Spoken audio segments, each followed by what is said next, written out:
Hello दोस्तों, नमस्कार। दोस्तों, मध्य प्रदेश शिक्षक चयन परीक्षा वर्ग 3 जो कि अभी आयोजित हो रही थी 9 अक्टूबर से लेकर 13 अक्टूबर तक, उसका एग्ज़ाम आज समाप्त हो चुका है। सभी विद्यार्थियों ने राहत की सांस ले ली होगी कि अब हमारा पेपर हो चुका है, अब कोई पेपर होने वाला नहीं है। यानी कि जितने भी कैंडिडेट बैठने वाले थे, पूरे कैंडिडेट एग्ज़ाम में बैठ गए हैं और जिनको नहीं बैठना था वो भी नहीं बैठे हैं। अब दोस्तों, सब लोगों की निगाह टिकी हुई है केवल और केवल कट ऑफ पर। तो दोस्तों, क्या आपकी कट ऑफ रहने वाली है? परसेंटाइल फार्मूला क्या होगा? परसेंटाइल फार्मूले से किस प्रकार से आपका चयन होगा? रिजल्ट किस प्रकार बनेगा? कितने कैंडिडेट इस परीक्षा में शामिल हुए हैं? कितने कैंडिडेट विशेषज्ञ यानी कि अपनी जो विषय थी, मूल विषय जिससे उन्होंने तैयारी करी थी, उस पर कितने स्टूडेंट की कमांड थी और विशेष शिक्षक के कितने पद थे? ठीक है, इन तमाम मुद्दों पर बहुत सारे मुद्दे हैं, पूरों को हम डिस्कस करेंगे और अंत में आपको बताएंगे कि आपकी कट ऑफ क्या फाइनल रहने वाली है। दोस्तों, एक एक तथ्य को ध्यान से सुनते जाइए, समझते जाइए। और दोस्तों, अगर आप एक एक तथ्य को समझेंगे तो मैं 100% गारंटी के साथ में कह सकता हूँ कि ये कट ऑफ में आप भी कमेंट करने को मजबूर हो जाएंगे कि वाकई में सर आप जो कह रहे हैं वही कट ऑफ रहने वाली है। जैसा कि दोस्तों, सेकंड ग्रेड का जो कट ऑफ था, मैंने जो जारी किया था वही कट ऑफ रहा था। और आपको विश्वास न हो तो आप मेरे प्लेलिस्ट में जाकर, मेरे यूट्यूब चैनल की प्लेलिस्ट में जाकर वीडियो को निकालिए और वहाँ से देखिए कि क्या कट ऑफ रहा था और मैंने क्या बताया था। ठीक है दोस्तों, अलग अलग पारियों में अलग अलग कट ऑफ रहने वाला है। किस प्रकार से पूरे कट ऑफ को डिवाइड किया जाएगा, इन तमाम मुद्दों पर हम विस्तार से चर्चा करते हैं। आइए शुरू करते हैं। और दोस्तों, अभी तक आपने चैनल को सब्सक्राइब नहीं किया है तो चैनल को सब्सक्राइब कर लीजिए, बेल आइकन को प्रेस कर लीजिए ताकि ऐसे ही इन्फॉर्मेशनल वीडियो आपको मिलते रहे दोस्तों। तो दोस्तों, आइए मध्य प्रदेश वर्ग 3 शिक्षक चयन परीक्षा 2025 जिसका आयोजन 9 अक्टूबर से 13 अक्टूबर 2024 के बीच में 25 के बीच में हुआ था और प्रदेश के लगभग 12 से 13 केंद्रों पर ये परीक्षाएं आयोजित हुई थी। टोटल फॉर्म की बात करें दोस्तों तो यहाँ पर जो टोटल फॉर्म डले थे वो 1,10,745 फॉर्म डले थे। और इसमें भी हम बात करें दोस्तों तो जनरल के 19,356, EWS के 16,594, OBC के 55,618 फॉर्म और SC के 14,190 फॉर्म, जबकि ST के 4987 फॉर्म डले हैं। और दोस्तों, यहाँ पर दिव्यांग कैटेगरी का कोई विवरण स्पष्ट हमको नहीं मिला है, तो हम दोस्तों इसके बारे में फर्जी जानकारी भी नहीं देंगे दोस्तों। ये ऑथेंटिक डाटा है दोस्तों, जो कि RTI के माध्यम से हमें प्राप्त हुआ है दोस्तों। अब टोटल शिफ्ट की बात करें दोस्तों तो आपके 6 दिन पेपर चले हैं, उनकी टोटल शिफ्ट बनती है दोस्तों 12 शिफ्ट। 12 शिफ्ट में पेपर हुए हैं। अटेंडेंस की बात करें दोस्तों तो जो कि ESB के द्वारा बताया गया है, हमने एक अखबार में ESB के द्वारा जो जारी की गई है अटेंडेंस, उसकी कट ऑफ उसको देखा है और उसमें 80 से 85% बच्चे ऐसे हैं जिन्होंने वर्ग 3 परीक्षा दी है दोस्तों। तो वर्ग 3 की परीक्षा में 85% उपस्थिति होने का ESB ने दावा किया है। अब दोस्तों, अपने ESB इस तरह का तो ऑथेंटिक कोई जानकारी देती नहीं है, लेकिन जब हम भी लैब में थे दोस्तों, जब हम लैब में थे तो उस टाइम पे हमने भी देखा था कि हमारी वाली लैब में ये स्थिति थी दोस्तों कि वहाँ पर मैं जिस रो में बैठा हुआ था उस रो में टोटल 12 से 13 कैंडिडेट की रो थी। उस रो में से 4 से 5 स्टूडेंट वैसे ही एब्सेंट थे दोस्तों। ठीक है, तो एब्सेंट भी काफ़ी मात्रा में रहे हैं, तो मैं मान के चलता हूं कि इतने तो एब्सेंट बिल्कुल रहे होंगे दोस्तों। तो ये 84 से 85% कैंडिडेट ऐसे हैं जिन्होंने परीक्षा दी है, यानी कि 15-16% बच्चे ऐसे हैं जो कि एब्सेंट रहे हैं। तो दोस्तों, इसको जो डिवाइड करते हैं हम तो दोस्तों यहाँ पर निकल कर आता है हमारे 94,133 स्टूडेंट ऐसे हैं जो कि परीक्षा में बैठे हैं, यानी कि किसमें से 1,10,745 में से। ठीक है, अब इतने कैंडिडेट बैठे हुए हैं तो यानी कि इतने कैंडिडेट पर ही आपका कंपटीशन है दोस्तों। ठीक है, इन कैंडिडेट में से भी कुछ कैंडिडेट अभी बाहर होने वाले हैं। उन तमाम मुद्दों पर भी हम डिस्कस करेंगे पूरे विस्तार से, पूरे विश्लेषण सहित और पूरी ऑथेंटिक जानकारी के साथ में। तो आप वीडियो के साथ में बने रहिए, चैनल को सब्सक्राइब करिए, शेयर करिए, बेल आइकन को प्रेस करिए और अपने दोस्तों तक शेयर करना ना भूलिए दोस्तों। ठीक है दोस्तों, 94,133 कैंडिडेट इसमें भाग लिए हैं। और यहाँ पर बात करें दोस्तों तो पाठ्यक्रम परिवर्तन, यहाँ जो कट ऑफ की बात करें हम दोस्तों तो कट ऑफ कम रहेगा, उसका सबसे मूल जो कारण है वो है पाठ्यक्रम परिवर्तन। हम पढ़ते रहे पेडागोजी, टपक गया कोई और। हम पढ़ते रहे दोस्तों लाभ हानि, टपक गया साइन थीटा कोस थीटा। यानी कि देखिए दोस्तों, आप मैथ्स का इतना ब्रॉड सिलेबस, साइंस का इतना ब्रॉड सिलेबस जिसमें physics chemistry physics chemistry biology और फिजिक्स, ठीक है, सॉरी फिजिक्स केमिस्ट्री बायोलॉजी और बॉटनी, 4 सब्जेक्ट उसके हैं। सोशल साइंस की बात करें दोस्तों तो इकोनॉमिक्स, भूगोल, इतिहास और राजनीति विज्ञान, इतने सब्जेक्ट हैं। इसके अलावा और सब्जेक्ट की बात करें दोस्तों तो हिंदी इंग्लिश भी बहुत बड़ा ब्रॉड सिलेबस था दोस्तों। और यहाँ पर बात करें दोस्तों तो हमें बाल विकास जो हटाया है, उस बाल विकास की जगह दोस्तों उन्होंने फिर उधर से और भी सब्जेक्ट हमें मैनेज करके दे दिए हैं दोस्तों। तो लगभग 5 सब्जेक्ट ऐसे थे जो कि बिल्कुल डिफ़िकल्ट थे। इसमें से हिंदी ही सभी बच्चों का ऐसा था जो कि सबके लिए बन रहा था। बाकी कुछ कैंडिडेट ऐसे भी हैं दोस्तों जिनको हिंदी बन रहा था तो उनके लैंग्वेज दिते नहीं बन रहा था, क्योंकि वो संस्कृत से थे तो उनको अंग्रेजी नया लगा, ठीक है। और जो विद्यार्थी अंग्रेजी पढ़े तो उनके 2 सब्जेक्ट मजबूत हैं, तो उधर दोस्तों एसएसटी और साइंस वो मजबूत नहीं है दोस्तों। किसी का एसएसटी मजबूत है तो किसी का साइंस मजबूत नहीं है, साइंस मजबूत है तो एसएसटी मजबूत नहीं है। अच्छा, एसएसटी साइंस दोनों मजबूत है, उधर मैथ्स मजबूत नहीं है। तो 3 सब्जेक्ट जो फंसे थे ना दोस्तों, वो ऐसे सब्जेक्ट फंसे थे जो कि हर विद्यार्थी के एक न एक पक्ष कमज़ोर था। यही सबसे बड़ा कट ऑफ कम रहने का कारण है दोस्तों, ठीक है। और ये कट ऑफ को बिल्कुल डाउन ले जाएगा दोस्तों, और वो मैं विस्तार से अभी विश्लेषण करके बताऊंगा दोस्तों। ऐसी फर्जी जानकारी नहीं दूंगा मैं आप लोगों के लिए कि आ गया कट ऑफ बना दिया, बता गया कि इतने में कट ऑफ जाएगी, इतनी इसकी जाएगी, इतनी इसकी जाएगी और हो गया काम। दोस्तों ऑथेंटिक जानकारी के साथ मैं बताता हूँ और आप भी विश्वास करेंगे। और मैं आपसे ये कह रहा हूँ कि वीडियो जब समाप्त होगा, आप मेरी कमेंट बॉक्स में आप खुद मजबूर हो जाएंगे दोस्तों। आप खुद कहेंगे सर बिल्कुल सत्य बात कही है आपने और बिल्कुल अच्छे से विश्लेषण करके बताया है दोस्तों। अब यहाँ पर हम बात करें दोस्तों तो टॉप जो कैंडिडेट हैं, टॉप कैंडिडेट की मैं बात करूँ दोस्तों तो पेपर इतना हार्ड लेवल का था दोस्तों कि 70+ मार्क्स किसी बच्चे को देखने को मिल रहे थे। और जो भीड़ तंत्र था ना दोस्तों, वो भीड़ तंत्र 50 से 60 के बीच में ज़्यादा मिला था दोस्तों। उन तमाम मुद्दों पे भी हम बात करेंगे। तो यहाँ पर हम बात करें तो टॉप कैंडिडेट की बात करें दोस्तों तो 12 शिफ्ट में पेपर हुए हैं। और मैं आपसे कह रहा हूँ कि प्रत्येक शिफ्ट में अगर 30 स्टूडेंट भी पूरे ऑल ओवर एमपी में 70+ गए होंगे तो भी आप यूँ मान के चल लीजिए 360 स्टूडेंट ऐसे हैं दोस्तों जो कि गेस्ट और नॉन गेस्ट दोनों कैटेगरी को मिलाकर हाईएस्ट स्कोरिंग 70+ गए हैं, ठीक है। और बाकी कैंडिडेट ऐसे हैं दोस्तों जो कि बिल्कुल कम गए हैं। और मैं ये बहुत बड़ा आंकड़ा बता रहा हूँ दोस्तों, आप ये मत सोचिए आपकी मैंने कहीं से भी उठा के दोस्तों बहुत चिंतन मनन मंथन किया है मैंने इन चीज़ों पे, मैंने बहुत विश्लेषण किया, उसके बाद में ये कट ऑफ बता रहा हूँ मैं आपको, ठीक है। तो यानी कि आप ये देख लीजिए 360, इसकी जगह मैं 500 स्टूडेंट ऐसे मान लेता हूँ, 250 स्टूडेंट, ठीक है, गेस्ट के और नॉन गेस्ट के, जो कि दोस्तों टॉप 70+ होंगे, ठीक है। इससे ज़्यादा स्टूडेंट नहीं है दोस्तों 70+। जैसे कि आपने सेकंड ग्रेड देखा होगा, वहाँ पर 70+ बहुत बच्चे निकल रहे थे। वहाँ भीड़ तंत्र था दोस्तों 70 से 80 के बीच में, यहाँ भीड़ तंत्र है 50-60 के बीच में। अब देखिए आप कुल सीटों की बात करें दोस्तों तो 13,089 पद टोटल हैं दोस्तों थर्ड ग्रेड में, जिसमें विशेष शिक्षक के 3200 पद हैं दोस्तों, ठीक है। ये इसी में से ही कटेंगे दोस्तों।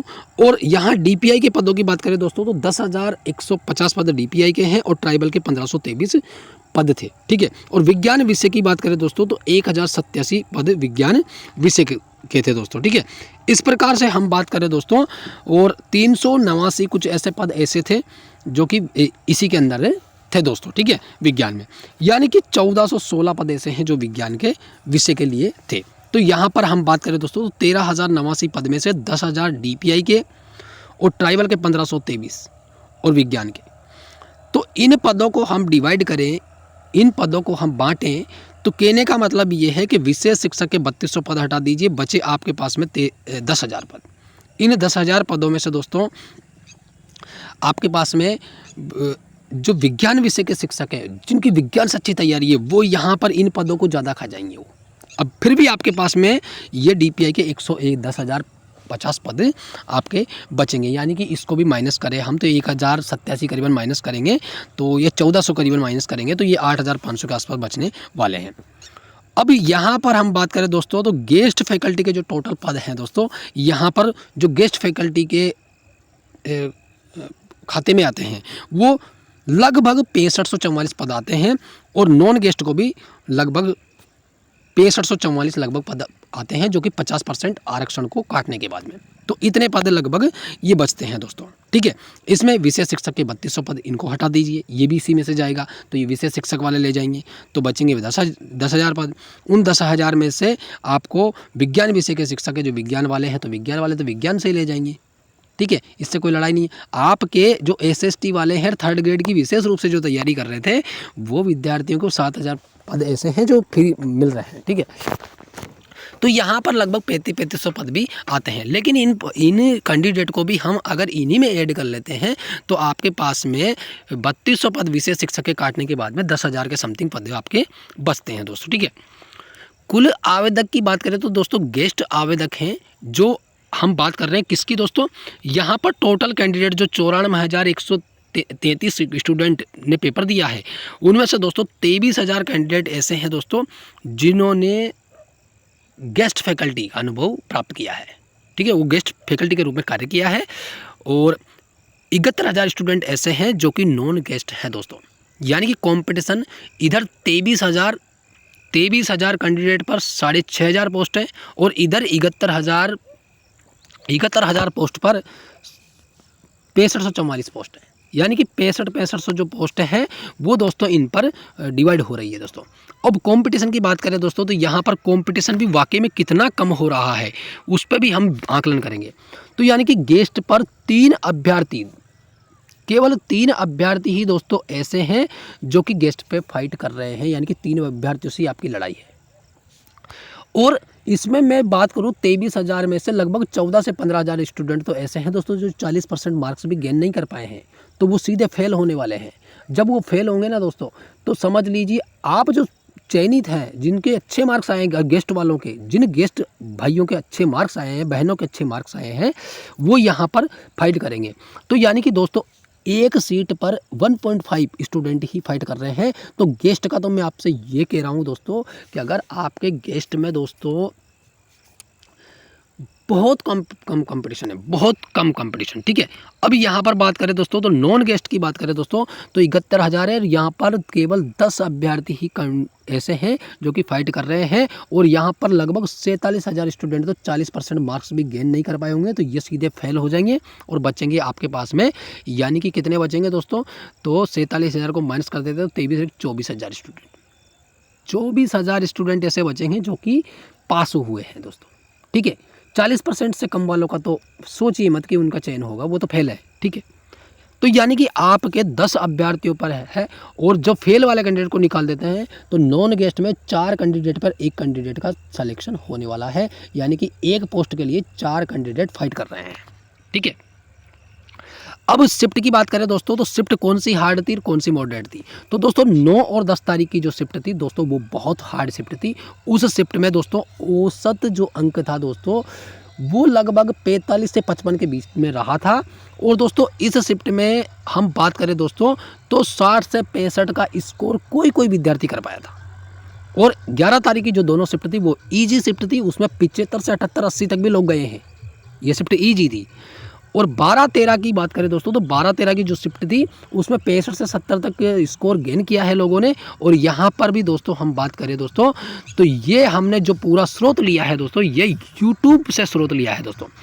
अब इसमें दोस्तों मैं कुछ नहीं कर सकता, क्योंकि मैंने बहुत से यूट्यूब चैनल के रिव्यू देखे थे, और रिव्यू के आधार पर उन रिव्यू में जो कमेंट बॉक्स में कमेंट कर रखी थी लोगों ने कि मेरे इतने आए, मेरे इतने आए, मेरे इतने आए, मेरे शिफ्ट में इतने आए हैं, तो उन सब को देख कर ही मैंने ये बताया है दोस्तों, ठीक है। तो यहाँ पर हम बात करें दोस्तों, तो हार्ड 9-10 की थी, ईजी 11 की थी, और 12-13 की मॉडरेट शिफ्ट मानकर चल सकते हैं। फिर भी दोस्तों मैं दावा नहीं करता हूँ कि कौन सी हार्ड थी और कौन सी ईजी थी। दोस्तों ये कैंडिडेट के अटेंडेंस और कैंडिडेट की मेहनत के ऊपर डिपेंड करता है कि कौन से शिफ्ट हार्ड थी और कौन सी ईजी थी। ईजी शिफ्ट में भी अगर कैंडिडेट ऐसे हैं, ईजी शिफ्ट में भी कैंडिडेट ऐसे हैं जो बहुत कम तैयारी किए हुए ऐसे कैंडिडेट बैठे हैं, तो दोस्तों 60 नंबर भी दोस्तों काफ़ी है दोस्तों, ठीक है, और वो अपने आप में हार्ड मानी जाएगी, तो ये कोई इश्यू नहीं है दोस्तों, ठीक है। आगे देखिए आप भीड़ तंत्र की बात करें दोस्तों, तो सभी शिफ्ट में जो भीड़ तंत्र है दोस्तों, वो 45 से 55 के बीच में एक भीड़ तंत्र है। सबसे ज़्यादा लोग 45 से 55 के बीच में घूम रहे हैं, ठीक है, जितने भी पास लोग हैं वो, ठीक है। तो ये लोग जब इस भीड़ तंत्र में है तो दोस्तों ये भीड़ तंत्र तो आपका बिल्कुल समाप्त होने वाला है, ठीक है। इस भीड़ तंत्र में रहने वालों का सिलेक्शन मुश्किल है, मुझे तो नहीं लगता है, ठीक है।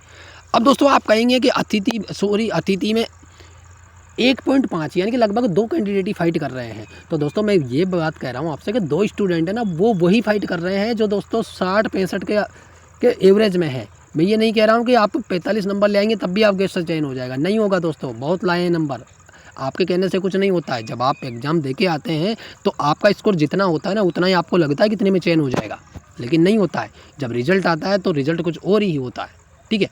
इन चीज़ों पे आप बिल्कुल भी फोकस ना करें। और अब मैं जो कट ऑफ जारी कर रहा हूँ, मैं जो कट ऑफ बता रहा हूँ, ये आप मिला लीजिए। जब आपका रिजल्ट आएगा उस रोज़ भी आपको याद आएगा कि भारत माता क्लासेस वाले ने बताया था कि ये कट ऑफ रहने वाला है, और वही कट ऑफ रहा है। और मेरे वीडियो भी उठा के देख लीजिए आप। सेकंड ग्रेड का कट ऑफ बनाया मैंने, हिंदी का, SST का, बहुत बारीकी से विश्लेषण करके बनाया, कट ऑफ वही रहा था। आपको यकीन ना हो तो प्लेलिस्ट में वीडियो पड़ी है, वहाँ जाके देख लीजिए आप। तो दोस्तों यहाँ पर सबसे ज़्यादा जो भीड़ तंत्र है वो यहीं पर है। तो कहने का मतलब ये है दोस्तों, मैं पूरा विश्लेषण करके आपको यही बताना चाह रहा हूँ कि जो आपका कट ऑफ है वो अंतिम फाइनल कट ऑफ क्या रहेगा वो ये देख लीजिए। अब दोस्तों यहाँ पर देखिए नॉन गेस्ट और गेस्ट का जो कट ऑफ है वो क्या रहने वाला है। तो यहाँ पर देखिए आप नॉन गेस्ट में दोस्तों जिनके 70 से 72 मार्क्स आ रहे हैं दोस्तों, ये सभी शिफ्ट का बता रहा हूँ मैं, फिर भी इससे भी नीचे जाएगा कट ऑफ, इससे भी डाउन होगा अभी कट ऑफ। क्यों होगा कट ऑफ? क्योंकि दोस्तों कोई शिफ्ट ऐसी है जो कि ईजी है, वहाँ पर परसेंटाइल हाई बनेगा। कोई शिफ्ट ऐसी है हार्ड, वहाँ पर परसेंटाइल लो बनेगा। तो यानी कि किसी शिफ्ट में दोस्तों 65 नंबर पर भी सिलेक्शन हो सकता है, किसी शिफ्ट में 75 पर भी नहीं होगा। ये परसेंटाइल फार्मूले पर डिपेंड करता है कि आपका क्या परसेंटाइल बना है। परसेंटाइल फार्मूला बहुत ही अच्छा फार्मूला है, और उससे जब रिजल्ट निकलता है तो वो हाईएस्ट मार्क्स आपके शिफ्ट में कितने आए हैं और आपने जितने अंक प्राप्त किए उससे पीछे कितने स्टूडेंट हैं। अगर आपको परसेंटाइल फार्मूला समझ में नहीं आता है तो आप कमेंट बॉक्स में बता देना मुझे, मैं परसेंटाइल फार्मूले का एक वीडियो बना के डाल दूंगा, उससे आप समझ लेना कि परसेंटाइल क्या होता है, ठीक है। तो यहाँ पर हम बात करें दोस्तों तो जो कट ऑफ है वो 70 से 72 मार्क्स यानी कि +- 2 भी हो सकता है। EWS की बात करें दोस्तों तो 67 से 70 मार्क्स EWS वालों का, और OBC का 67 से 70 मार्क्स और +- 2 भी हो सकता है दोस्तों, ये कट ऑफ रहने वाला है। और SC का 61 से 63 मार्क्स रहने वाला है। और ST का दोस्तों यहाँ पर हम बात करें दोस्तों तो ST का 55 से 57 नंबर पर चयन होने वाला है नॉन गेस्ट का। और दिव्यांग की बात करें दोस्तों तो 45+ जो है सबका सिलेक्शन होने वाला है दिव्यांग का, ठीक है, वो चाहे किसी भी कैटेगरी के क्यों ना हो। अब गेस्ट की बात करें दोस्तों तो गेस्ट में भी दोस्तों 64 से 67 मार्क्स जिनके बन रहे हैं, +- 2 भी हो सकता है अभी, क्योंकि ये मैं ऑल ओवर शिफ्ट का कट ऑफ जारी कर रहा हूँ। फिर मुझे दोष मत देना आप ये मत कहना सर कौन से शिफ्ट का कट ऑफ है। दोस्तों मैं प्रत्येक शिफ्ट का नहीं बताऊँ, मैं ऑल ओवर बता रहा हूँ, आपको विश्वास हो जाएगा कि मेरे इतने नंबर है, मेरा 100% चयन है, ठीक है। EWS की बात करें दोस्तों तो 62 से 63, OBC की बात करें दोस्तों तो 60 से 62 मार्क्स पर आपका चयन होने वाला है। और SC की बात करें दोस्तों तो 58 से 61, और ST की बात करें दोस्तों तो 50 से 53 नंबर पर आपका चयन होने वाला है। और दिव्यांग कैटेगरी के कैंडिडेट की बात करूँ दोस्तों तो जो दिव्यांग कैटेगरी के जो कैंडिडेट है वो 40 से 43 मार्क्स वाले सभी कैंडिडेट चयनित होने वाले हैं दोस्तों।